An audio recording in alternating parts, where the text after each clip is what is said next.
안녕하세요. 오늘은 구독자 2만 명을 맞아 오늘은 제 채널을 어떻게 즐기면 좋을지 자세히 이야기해 보려 합니다. 제 영상은 일본 건축을 다루는 것처럼 보입니다. 하지만 사실은 조금 다릅니다. 가장 먼저 구독자 2만 명 감사합니다. 저는 일본 브랜드와 라이프 스타일 그리고 이를 바탕으로 도시를 탐구합니다. 작년부터는 도시의 범위를 조금씩 키우고 있죠. 여행을 다루기도 하지만 여행 콘텐츠와는 다르다는 말도 종종 듣습니다. 제 초반 영상을 보신 분들은 아시겠지만 저는 처음부터 도쿄의 자료들을 이것저것 정리하는 수준이었습니다. 그래서 먹방도 있고 산책도 있습니다. 그런데 어느 순간 그것만으로는 부족하다는 걸 느꼈습니다. 일단 제가 생각하는 라이프 스타일의 정의를 먼저 이야기해보면요. 라이프 스타일을 한글로 바꾸면 생활 양식입니다. 이 생활 양식의 기본 요소는 의식주죠. 더불어 이 의식주의 기반은 토지입니다. 그리고 의식주에 사람들의 취향과 경험, 감각이 더해집니다. 저는 이를 의식주도라고 정의합니다. 여기서 도는 한자의 길 도입니다. 의식주가 기반이 잡힌 상태에서 사람들이 표현하는 것, 우리가 흔히 말하는 취향이 이 범주에 들어갑니다. 요즘 감이 다 살렸다를 줄여서 감다살이라고 하잖아요. 저는 그 감이 의식주도의 도라고 생각합니다. 도쿄 같은 경우 이러한 부분이 굉장히 장기적인데요. 동시에 단기, 중기, 장기적으로 가는 편이 강하더군요. 제 영상에서는 다른 사람들이 생각을 표현할 수 있게 곳곳에 틈을 만들어둡니다. 저는 제 경험이 담긴 영상을 통해 보는 분들의 관점이 커지길 바라기 때문에 의도적으로 틈을 넣고 비판할 부분도 넣습니다. 제 채널의 큰 방향은 제 경험이 사람들의 경험을 키우는 역할을 하는 것이니까요.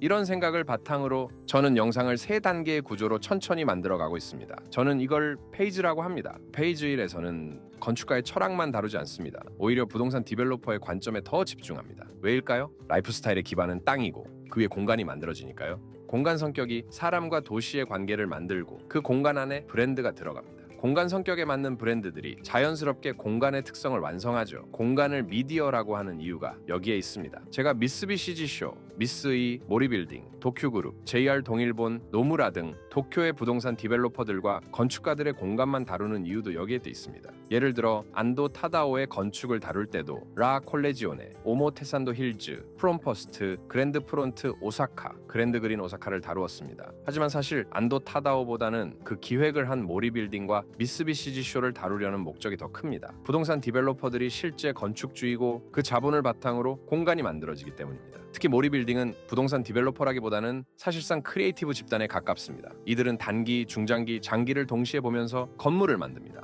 그 다음에는 건물 안을 수많은 콘텐츠들로 계속 채우죠.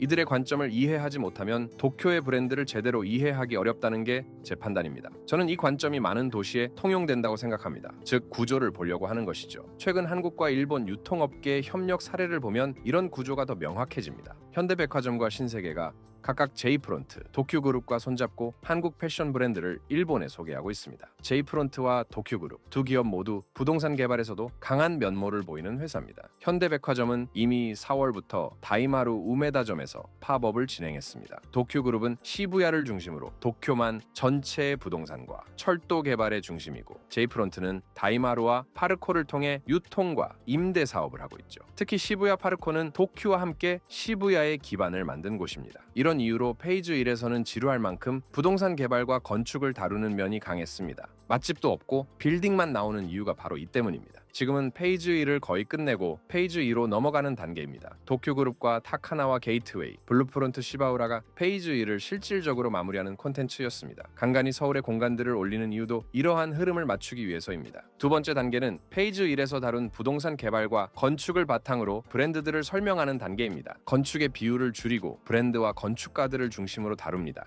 어느 순간부터 제가 부동산 디벨로퍼보다는 건축가들과 브랜드에 더 집중하는 영상을 올리는 걸 보셨을 겁니다. 페이지 2로 천천히 이동하고 있기 때문입니다. 같은 건축가의 건물이라도 도시개발 과정에서 생긴 건축과 도시개발 후에 생긴 건축은 그 성격이 다릅니다. 예를 들어 그랜드 그린 오사카에서 센나가 설계한 공간은 우메키타 공원의 핵심입니다. 하지만 안도 타다오의 VS는 그랜드 그린의 건물 중 하나인 젠베이스와 같이 있는 콘텐츠로서의 공간이라는 성격이 강합니다. 전자는 인프라의 느낌이 매우 강하고 후자는 콘텐츠의 느낌이 매우 강하죠. 또한 페이지 2의 대표적인 콘텐츠는 일본 러닝 영상입니다.